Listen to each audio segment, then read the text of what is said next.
Hi, this is Scott Garibay, and today I'm going to be talking about Moana, which is a film that I saw with my family last week. And so, of course, Moana is a Disney film, and it is a princess film, which is very fascinating. First, I will give my opinion of the film. I love the film. 5 out of 5 stars. Absolutely fantastic film. Really enjoyed it. Some of the standouts, almost across the board, it's really stellar.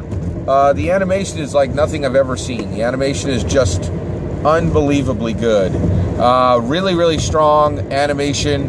The voice acting is excellent. Particularly Dwayne "The Rock" Johnson and Aurelia Carvalho, who is the new young actress who they got to play Moana herself. Really, really standout voice work. Absolutely fantastic. I highly recommend going to this film for anyone. That's one of the great things about this movie is I can't think of a single person that shouldn't see this movie. It's just really fantastic. And it's a perfect example of what's called a 4-quadrant film. It's a film for all ages. It's a film for all genders, that people are going to enjoy regardless. Really, really fantastic film. I really liked it a lot. So I'm going to talk a little bit about what the Moana experience was for the Garibay family. So the Garibay family, we got to see this the day before Thanksgiving on Wednesday. We went and we saw it in the morning, and we also went and saw it for about a 10:30 show, and we had just a wonderful time, and it was the whole family. So my wife Leanne, my son Xavier, my son Logan, my daughter Autumn, and my daughter Tala, right? Now, they range from a college-age student to Autumn is a high school student to Tala is a junior high student, and then my youngest son Logan is in elementary school. Every single person across the board enjoyed the film. I will say my son Xavier, he's a college-age student. He has a really extensive Disney DVD and Blu-ray collection. And so he likes Disney movies so much that he has collected them. Now, the primary reason, I'm always fascinated just why, I'm a big movie buff. I like to go see the movies. And I'm really interested in the movie industry itself. And I'm always fascinated by how different people interact with movies, right? So my son, he really likes Disney films. He likes to see them in the theater, and that's an experience. And then he likes to get the DVD, and what he'll do is he'll do some homework, right? And he'll just throw in that movie as white noise. So my son Xavier, college-age student, he's going to graduate this year, with a bachelor's in mathematics and also computer science. And so he really likes to use Disney movies as white noise. So like, wow, so. But the reason why I'm calling that out is he is actually, he did not like the movie that much. He thought it was kind of weak sauce for Disney, right? So he didn't think it was a bad film, but like his bar for Disney films is very, very high. And honestly, I think he's right. Like when you're talking about Disney films, you're talking about films that are watched the world wide over. These are, not just me saying this, but these are world-class films. And so, I thought it was interesting. And his biggest issue was the songs. He felt that the songs were not that strong. Right? So let's talk about the songs for a little bit. And then we're going to continue just talking about the experience of my family, of just seeing it with my family and how my family interacted with the film. So one of the things was, my take on it is the music in Moana is very special. It is created by Lin-Manuel Miranda. He did, I think, the majority of the songs, if not all the songs. And so I think he did the majority of the songs. And Lin-Manuel Miranda is famous for his Broadway musical, huge hit, one of the biggest Broadway hit plays in forever. Like it's broken in almost every record. It swept the Tonys recently, and that's Hamilton, right? So my experience with Hamilton was about maybe 2 years ago. I listened to Slate podcasts, and Slate talked about, hey, this is Hamilton, and they explained what Hamilton was the story of Alexander Hamilton and many of the founding fathers told through rap music with extensive choreography and also using minority actors. And I was like, what? Like everybody else in the world, I was like, what? That sounds weird. I got to see this. Right. Well, I have not been able to see Hamilton, nor have most people. But YouTube is a wonderful thing, and YouTube had every single song from Hamilton on it. And so I listened to that soundtrack no less than half a dozen times. And then I started telling people about it, and including my family. Well, my daughter Autumn, she's in high school now, she absolutely fell in love with Hamilton and became a much bigger Lin-Manuel Miranda fan than I am. And I'm a big Lin-Manuel Miranda fan. She listens constantly, but her fandom of Lin-Manuel Miranda extended to In the Heights. So she went back and watched the Broadway play that allowed him to make Hamilton, right? So the Garibay family is very, very familiar with Lin-Manuel Miranda, and it is interesting. So here's my take on what Lin-Manuel Miranda did for Moana. So I think he did a great job, a fantastic job. And I'm not a compromise guy. A lot of people, they'll go, should I get chocolate or vanilla? And people are like, why don't you get a little of both? I hate that stuff, right? I really make a choice, right? So one, I really feel Lin-Manuel Miranda made a choice with the music he did in Moana. The music in Moana, the purpose of that music is to tell the story. So a tremendous amount of the story is told really vibrantly and really wonderfully in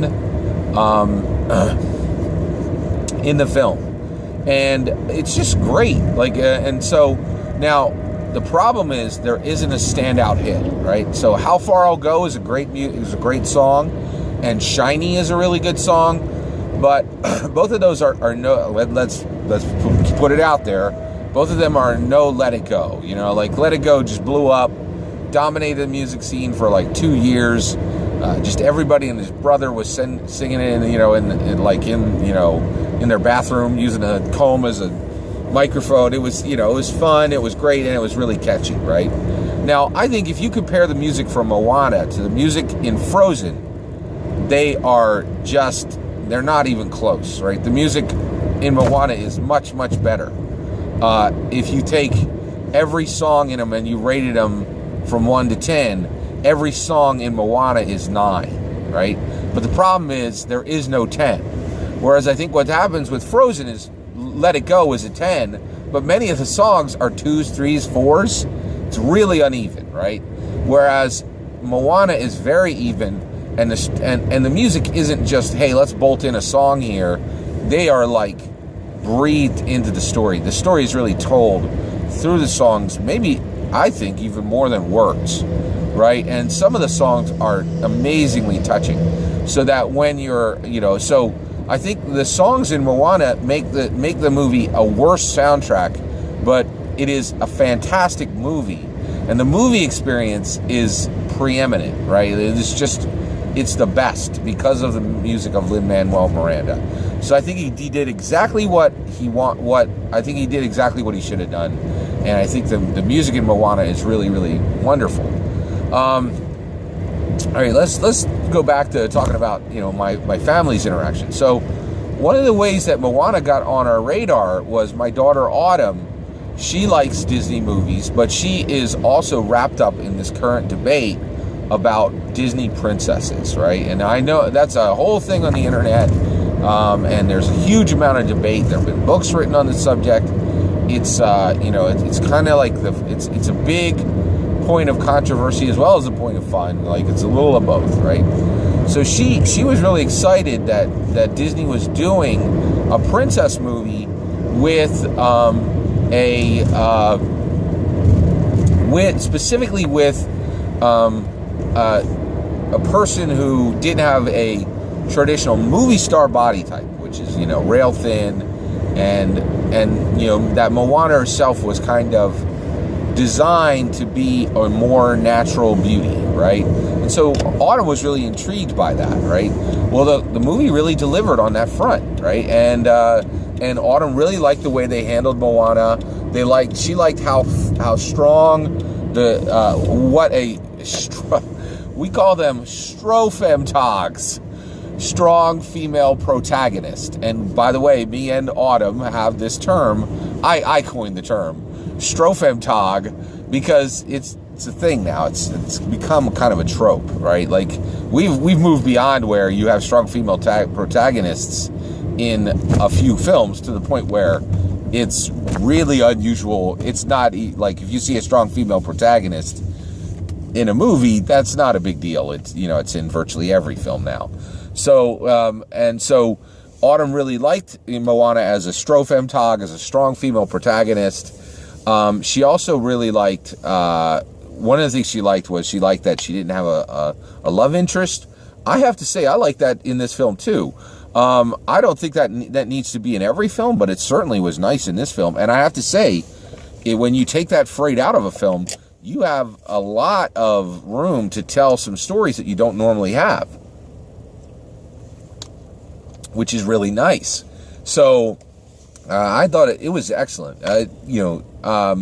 Really, really something. My daughter Tala, she is in junior high, and she really likes Disney shows. Lab Rats and Wizards of Waverly Place and Ant Farm. Shows that are live action, that are, kind of that whole Disney mill, young actors and actresses, and they do, a show, and that show, Kicking It.